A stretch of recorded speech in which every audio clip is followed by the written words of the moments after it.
Hey, what's up DDO players? Axel here. In today's video I'm going to talk about the top 5 adventure packs that in my opinion Turbine should epic next. And while I do that, I'm running a little 3-barrel cove. I'm not running any other quests. I'm just kind of exploring around, derping around the adventure area. It's an area I have not spent a bunch of time in, so I'd like to explore it a little bit. But anyways, with Epic Necro 4 out, the developers are probably in discussions right now trying to figure out what pack to epic next. I have not heard anything about new content anytime soon, so from what I know, it's likely we're going to see another epic pack before we see new content. And I'm going to go through my list, which is probably a little different than most, but I have good reasons for my picks. So let's get started. At number 5, I'm going to go with Epic Veil, and a lot of people are going to be surprised at that pick. For a lot of people, that's their number 1.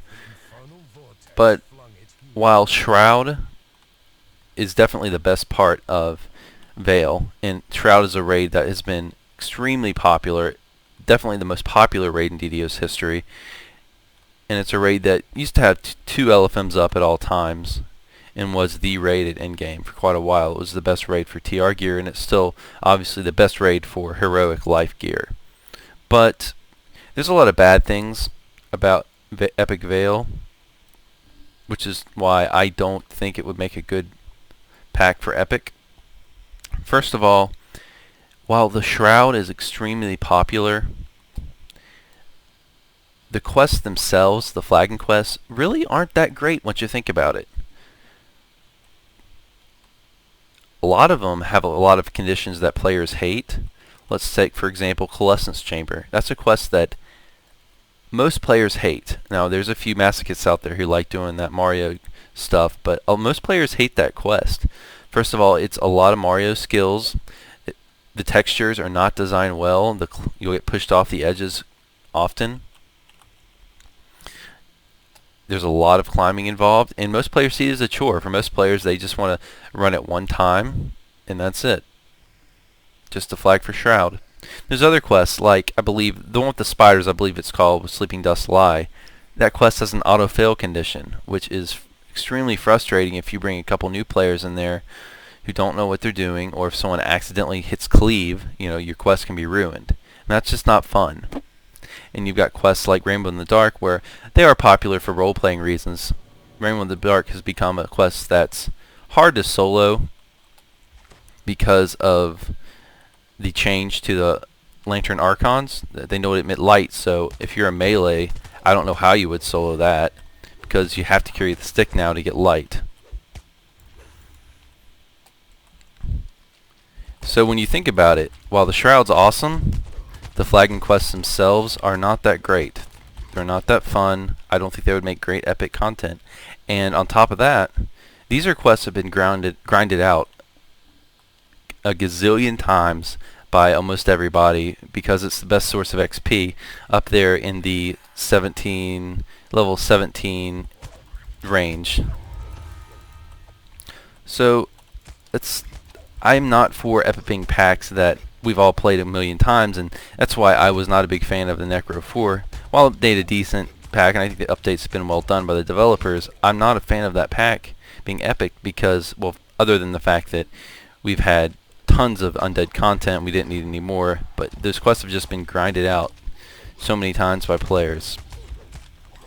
So that's why I feel the Shroud, while being awesome, should be put off for a while. And lastly, one other thing I want to mention, Green Steel is just not compatible in epics right now. We have an overload of epic weapons right now. We have Thunderforge crafting, we have the Caught in the Web weapons, and we have the old epic weapons that still make great items from levels 20 to 24 or so. Stuff like the Epic Antique Great Axe, which I was using on my other videos, and the Epic Sword of Shadow are still probably some of the best weapons you can have, if not the best weapons, from levels 20 to around 24. And in the case of Sword of Shadow, all the way up to Thunderforged. But if they were going to do Epic Green Steel, they should have done it before they did Thunderforge crafting, because there's just no place for it. We don't need any more weapons. We're overloaded with weapons. We need to have raids that concentrate on other gear slots. Okay, so let's move on to number 4. My number 4 on my list is Harbinger of Madness chain. And there's a lot of pros, but also a lot of cons with choosing this pack for Epic. First of all, the quests are fun and interesting. They have an epic feel. We have demons, we have takens, we have interesting different quests. But I think the best part of an epic Harbinger would be the capstone quest in the flesh. That quest is very challenging. It's very fun, but it's very brutal. And it has the potential to give some of the more hardcore gamers that hard, tough, epic elite quest, epic elite challenge they've been craving. And that's a challenge that I think a lot of players feel is lacking right now in the game. We've seen a lot of buffs lately, and Epic Elite's getting easier and easier. But I think a quest like that, if it's taken up to, scaled up to level 30, could be extremely tough. And this is content that is largely unplayed. It's not that popular of a pack, and that's what I think developers need to be shooting for. They need to shoot to epic packs that are unpopular, but not unpopular because they're not fun or not good, just unpopular because the XP isn't that great, or there's other more compelling options at that level.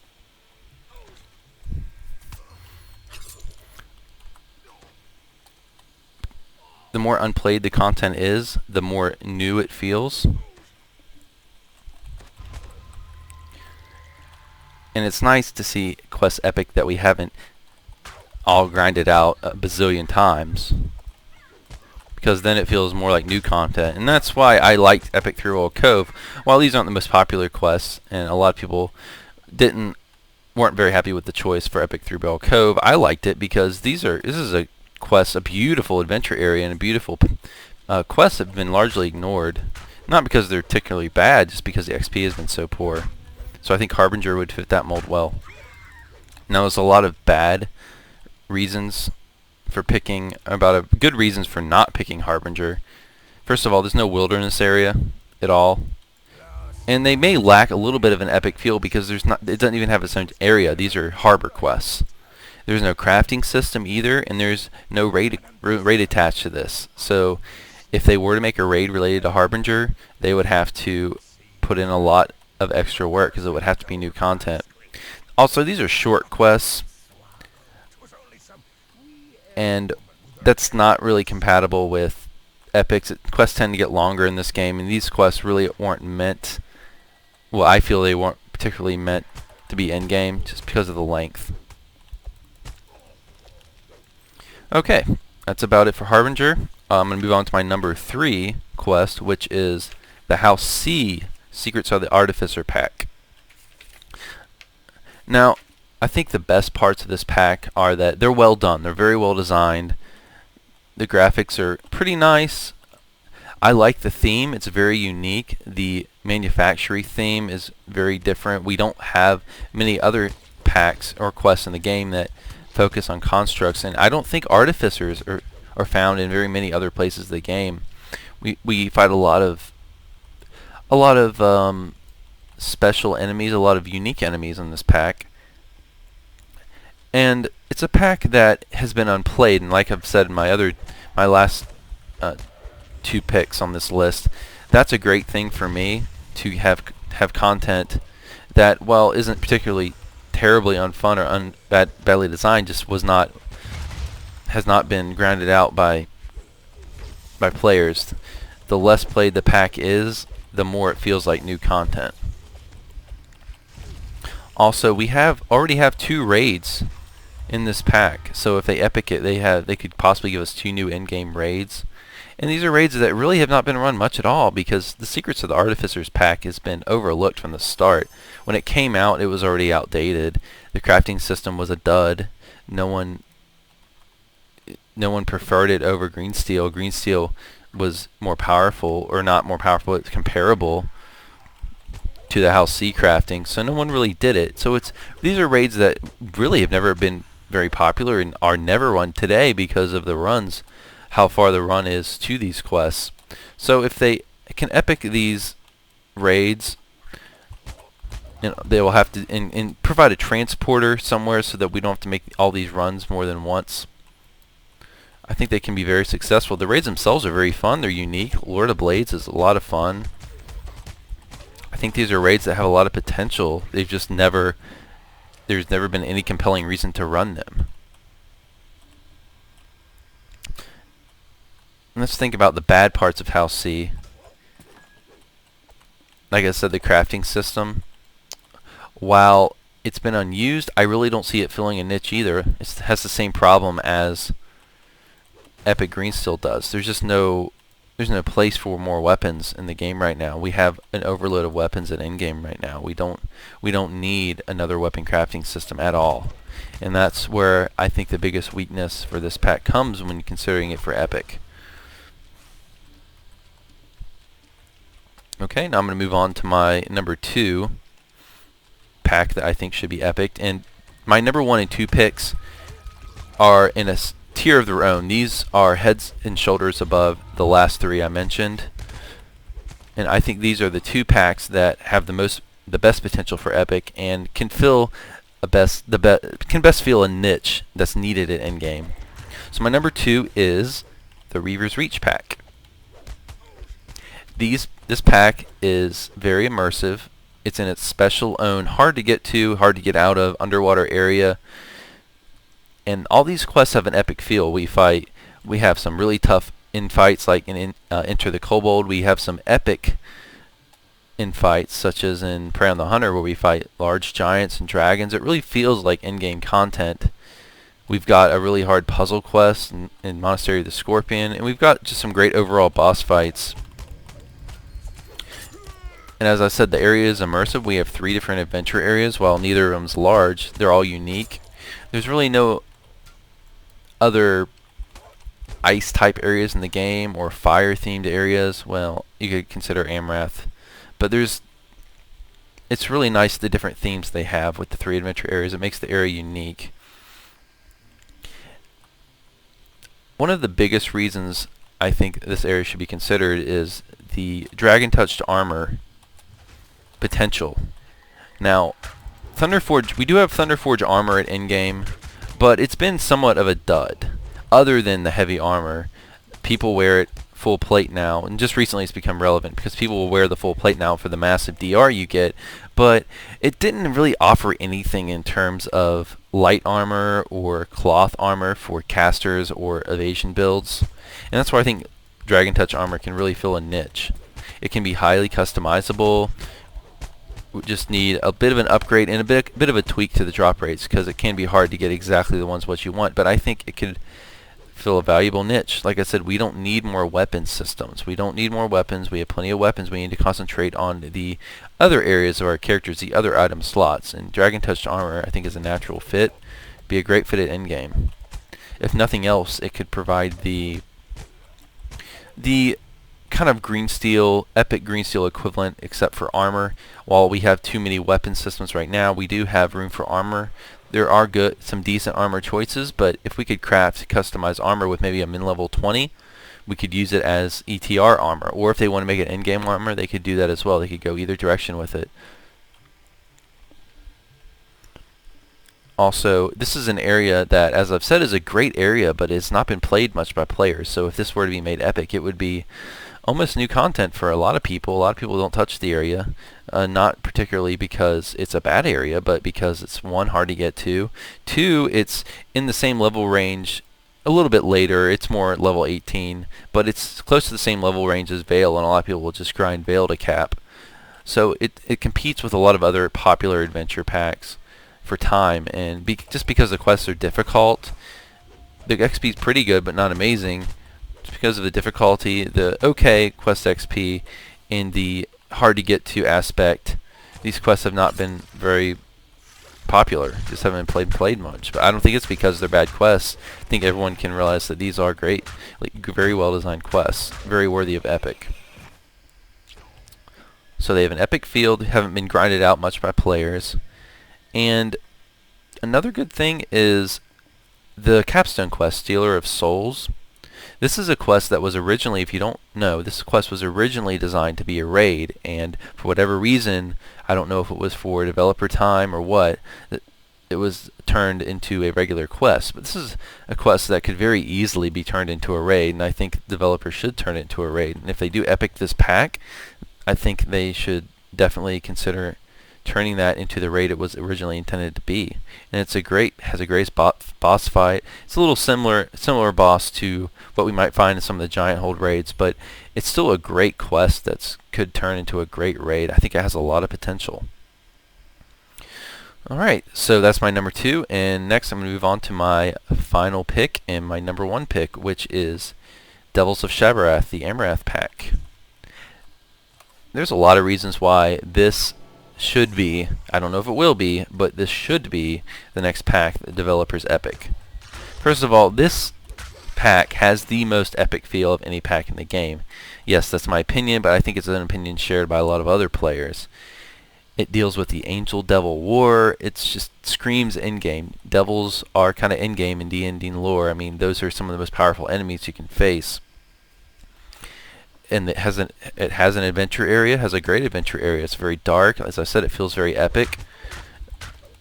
It already has a raid. One of the best reasons why this pack should be epic next is epic Tower of Despair rings and belt sets would fill a great need right now in the game. While we have an overload of weapons and we have some armor, we have, well, with the new raid we have some choices, but we don't have necessarily hands down best in slot customizable choices for each classes in terms of the belt and ring slots. And epic, one area that I think developers have kind of messed up, and what I think they should be doing in some of these raids, is each raid should kind of be offer the best in slot items for different slots, and an epic TOD would offer us a lot of great belts, customizable for each class. That's something players love. Hold on, I don't want to get killed here. Yeah, again, what am I saying? I'm not going to get killed by this guy. Just don't expect. I haven't been in this area much. But what I'm saying about epic TOD, it would offer just a great selection of rings and belts, and we need rings and belts. It's not in 2 gear areas that we have tons of selection for right now. We could make these best in slot items at endgame, and it wouldn't, I don't think it would necessarily power level anything else out of existence. Yeah, that we have some choices there, but I think it would fill a great need overall.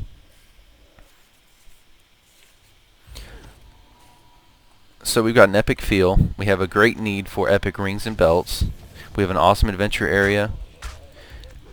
When we talk about the negatives here, I don't think there's very many.